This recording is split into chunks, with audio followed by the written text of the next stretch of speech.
नमस्कार, आदाब, प्रणाम, सत श्री अकाल। मेरा नाम है आलोक और अब आप देख रहे हैं मेरे चैनल को जिसका नाम है आपकी बात आलोक के साथ। आज बात करेंगे एग्ज़ाम को लेकर। टीआरई 3 का पुनः जो परीक्षा होने वाला है उसका निर्धारित समय जो दिया गया है वो 10 और 12 जून दिया गया है। इसके बारे में हम बात करने वाले हैं क्योंकि ये एग्ज़ाम डेट जो है कुछ अजीब और कुछ कहता हुआ नजर आ रहा है। अभी बीपीएससी के ऊपर लगभग ईओयू का जो जांच है वो लगातार चल रहा है और जांच में आप लोगों ने देखा होगा कभी लिंक बंगाल से जुड़ता है, कभी बिहार के आरा से, कभी हजारीबाग से, कभी उज्जैन से, न जाने कहाँ कहाँ ये लिंक जुड़ा हुआ है, समझ में नहीं आता है। जितना ही जांच होते जा रहा है परत दर परत खुलते जा रहा है। तो सबसे बड़ा सवाल ये है कि इस एग्ज़ाम में अगर पीएससी एग्ज़ाम ले रही है तो इस एग्ज़ाम में क्या गारंटी है कि जो है पेपर लीक नहीं होगा, क्वेश्चन नहीं बिकेगा, क्वेश्चन नहीं रटाया जाएगा। कैसे मान लें? क्योंकि एक तरफ तो अभी जांच चल रही है और दूसरे तरफ आपने एग्जाम का डेट निकाल दिया। कम से कम कार्रवाई तो पूरी हो जाने देते, कम से कम जो चीज़ें चल रही हैं उनको पूरा कर देते। जो अपराधिक है इसमें उन्हें जेल या फिर इस तरह का कानून बनाते ताकि ये दोबारा पेपर लीक ना करते। ये भारत का पहला एग्जाम होगा जहाँ पे अभी कार्रवाई हो रही है, इसके बावजूद जो है पेपर लिया जा रहा है। क्या भरोसा करे कि पेपर लीक दोबारा से नहीं होगा, और क्या भरोसा करे कि ये उसी प्रिंटिंग प्रेस का नहीं है जहाँ से पिछला छप के आया था। हो सकता है आप 4 सेट बनाए हो, एक हुआ उसके बाद दूसरा रखा हो। तो जो पेपर लीक में शामिल लोग हैं उनको पहले पकड़ा जाना चाहिए था, उनको ऊपर कार्रवाई की जानी चाहिए थी। या जब तक अगर समय नहीं था, ठीक है मान लेते हैं कि समय नहीं था, एग्जाम लेना जरूरी था क्योंकि आगे टीआरई 4 भी है, ठीक है आपको एग्जाम लेना जरूरी था इसलिए आपने जल्दबाजी में सब कुछ किया।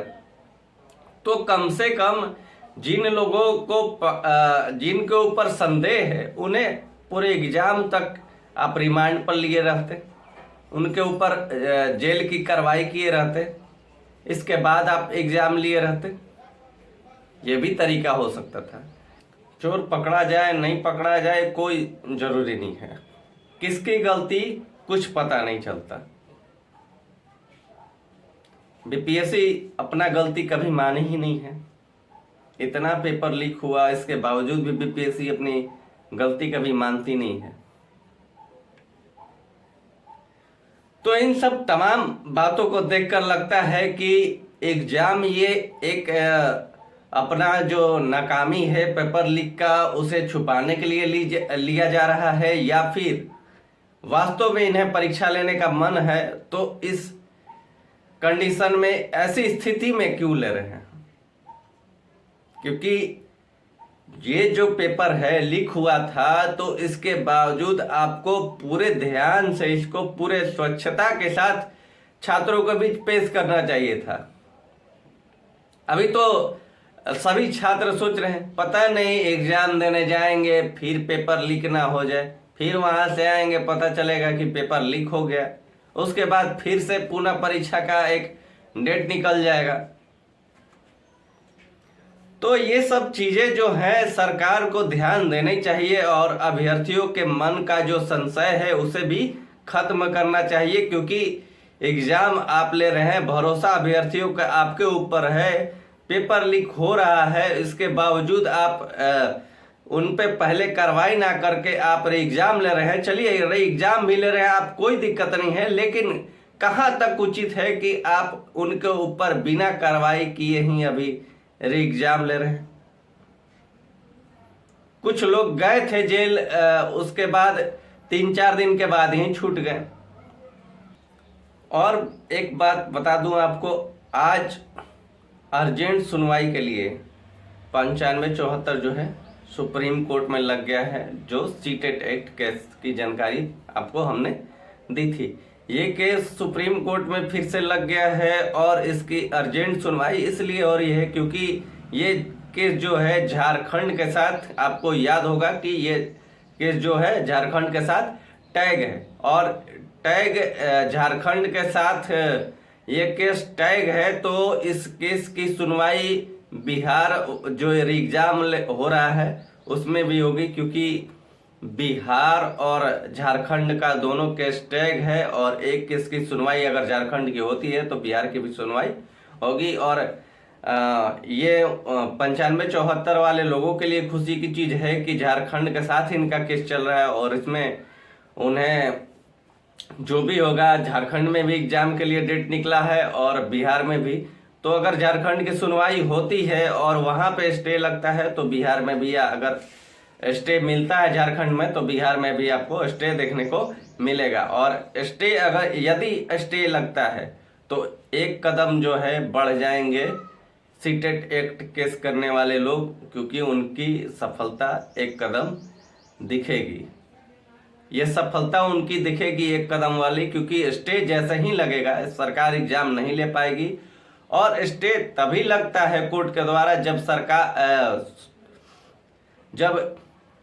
जज साहब, और स्टे तभी लगता है एक एग्जाम में जब जज साहब को लगता है कि हाँ यहाँ जो है स्टे जरूरी है, क्योंकि बिना स्टे के काम नहीं चलने वाला है, सरकार अपनी मनमानी करने लगेगी, इसके कारण स्टे ले लिया जाता है।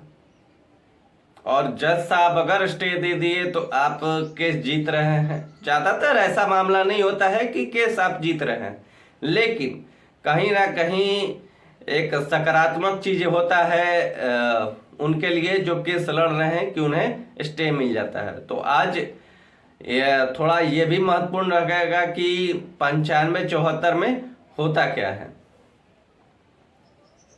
और 9574 में अगर सरकार एग्जाम के बारे में उनसे पूछा जाता है आज, या फिर एग्जाम के बारे में स्टे लग जाता है कि आप एग्जाम जब तक सुनवाई पूरी होती है तब तक आप कोई एग्जाम नहीं लीजिएगा, तो तब तक इंतजार करना पड़ेगा अभ्यर्थियों को।